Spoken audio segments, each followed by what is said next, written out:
Now we have a good idea about how a small enterprise looks like. Let's proceed further to medium enterprise architecture or Splunk. From the previous discussions and consideration, we have come to conclusion to use more than 100 GB per day licensing limit to have multiple indexers. In this scenario, we have medium enterprise architecture which can consume or ingest 100 to 200 GB per day into Splunk instance. By now, we know that we have multiple indexers in a medium enterprise. As you can see, there is one indexer, there are group of indexers. So it's better to have more than one indexers. If you can afford three, probably you can have three also. By now we know that we are having multiple indexers in a medium enterprises. And when we come to searchers, it's better to have more than one searchers if we are having more than 8 users, and also if we are using any of the premium apps offered by Splunk. It's good practice to dedicate one complete searcher for the premium apps, since premium apps like Splunk Enterprise Security, VMware app or ITSI or PCI, these are very high resource utilization apps. They will be running constant searches, alerts, dashboard acceleration, data model acceleration. There are a lot of stuff that will be going on inside a premium apps. So it's better to dedicate one complete searcher to your premium apps. The premium apps comes with preset collection of reports, dashboard, alert and data sets. These are the things which are constantly running in the background, and along with this, if you add ad hoc searches run by normal users and the ad hoc alerts or the reports that you have created, it adds additional load on the search ads, and search response starts to deteriorate. In our diagram we can see we have two search ads and two indexers, or probably multiple indexers, which is pretty common for a medium enterprise Splunk architecture. Here the data flow will be like the universal forwarders. Let me open up the bigger architecture. This is a medium enterprise.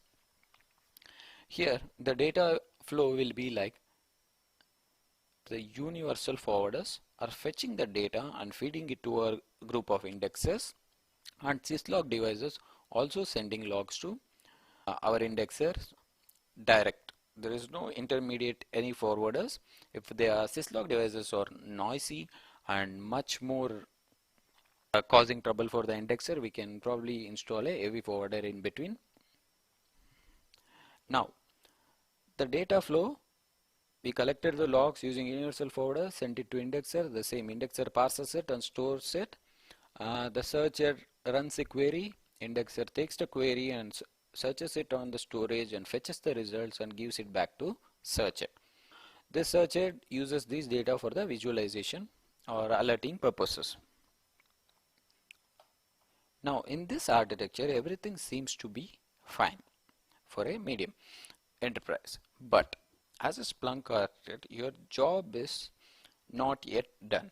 Before finalizing the design, evaluate the need for deployment server. Analyze and predicts how many agents or universal forwarder will be in your deployments. If it is greater than 25 to 50 clients, of course it's a good practice to have a deployment server so that your management of these clients will be pretty good. You can put in a deployment server somewhere here because it will not be in your operational architecture, so it will be somewhere standing out. But if you are having just 10 to 20 clients which are quite noisy and generating hundreds of 200 gigs of data, it should be good to trade off just to postpone your deployment server in case of your next plan of scaling up your architecture. Now we have evaluated deployment server. Let's see about heavy forwarder. As we discussed earlier, if our data sources in our deployment or in our organization are very much chatty or sending lot of junk data to Splunk, then it would be best to have heavy forwarder in between your universal forwarder and indexer. That will be somewhere here, where in between universal forwarders and indexer you can have your heavy forwarder. The syslog servers, then the data flow will change to heavy forwarder will receive the logs from syslog servers, it parses it, then sends to your indexer, which will be much efficient. That the logs will also be processed before reaching your Splunk indexers, so that our parsing load on the indexers is also reduced. Instead of indexer listening on multiple ports for syslog or multiple IPs or reception of data from multiple points, it can efficiently use its precious input outputs operations per second or IOPS for concentrating and receiving the logs from heavy forwarders, because indexer will have only one source for the reception of logs now, that will be our heavy forwarder, so that most of its IO can be used for storing and fetching results for our queries. Based on this evaluating criteria for having heavy forwarder as an architect, you will decide whether to have a heavy forwarder or not. We have gone through the medium Splunk enterprise thoroughly. As of now, you might have a good idea how Splunk architecture grows from one single instance.